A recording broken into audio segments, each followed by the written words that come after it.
لبوں پر ہم سجا کر آیت قرآن نکلے ہیں، وطن پر مرنے مٹنے کا لیے ارمان نکلے ہیں، زمانہ گر تلا ہے جان لینے پر تو کیا ڈرنا، ہتھیلی پر سجا کر ہم بھی اپنی جان نکلے ہیں۔ حضرات اساتذہ کرام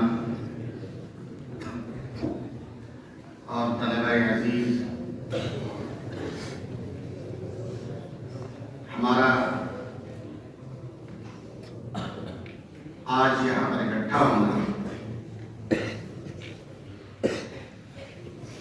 ایک حسین اور بہترین موقع سے ہوا ہے۔ یہ موقع جشن کا ہے، خوشی کا ہے، مسرت کا ہے، شادمانی کے اظہار کا ہے۔ یہ موقع جسے ہم یوم جمہوریہ کے نام سے یاد کرتے ہیں، یقیناً ہم ہندوستانیوں کی تاریخ کا یہ ایک انتہائی حسین موقع ہے، جس موقع سے جتنی بھی مسرت کا اظہار کیا جائے، جتنی بھی خوشی کا اظہار کیا جائے، کم ہے۔ آج کا یہ دن ہمیں تاریخ کے اوراق کو پلٹنے کی دعوت دیتا ہے، انہیں پڑھنے کی دعوت دیتا ہے، ہمیں اس بات کی دعوت دیتا ہے کہ ہم تاریخ کے اوراق کو پلٹیں اور دیکھیں کہ یہ مسرت اور جشن کا جو موقع ہے، خوبصورت سا موقع، یہ کیوں اور کس طریقے سے ہم کو میسر آیا، یہ حسین موقع ہمارے حصے میں کس طرح سے آیا ہے، کن مراحل سے گزرنے کے بعد ہم اس لائق ہوئے ہیں کہ آج کی اس تاریخ میں ہر سال ہم اپنی خوشی کا اظہار کریں، مختلف طریقوں سے ہم جشن منائیں۔ تاریخ جب ہم پڑھتے ہیں، تاریخ ہمیں یہ بتلائے گی کہ 1601 سے پہلے جنت نشاں ہندوستان کی اس سرزمین پر مسلمانوں کی حکومت تھی، زمانے قافلہ وہ سنبھالے ہوئے تھے، وہی اس کی ساری چیزوں کے مالک تھے، اس کے نظام کو وہ چلا رہے تھے، دن خوبصورت تھے، ایام بڑے اچھے تھے، نظام اور سسٹم بھی بہت ہی ڈھنگ سے چل رہا تھا، لیکن 1601 میں اپنی عیاری اور مکاری سے مشہور انگریز قوم کا ناپاک قدم ہماری سرزمین پر پڑتا ہے۔ وہ سوداگروں اور تاجروں کا روپ دھار کر کے ہماری اس محترم سرزمین پر آتے ہیں، بھیک مانگتے ہیں، انہیں بھیک میں تجارت کرنے کے مواقع بھی دیے جاتے ہیں، لیکن وہ کہاں اپنی روش سے باز آنے والے، کہاں ان کے طور اور طریق بدلنے والے، ان کی فطرت کہاں بدلنے والی۔ انہوں نے صرف وہی کیا جو انہیں کرنا تھا، وہ تاجروں کے بھیس میں یہاں باغیوں کو اکٹھا کرتے رہے، سوداگروں کا روپ دھار کر کے فوجی یہاں جمع ہوتے رہے۔ الغرض ہمارے اس دیش میں بسنے والے لوگوں نے وہ خراب دن بھی دیکھا ہے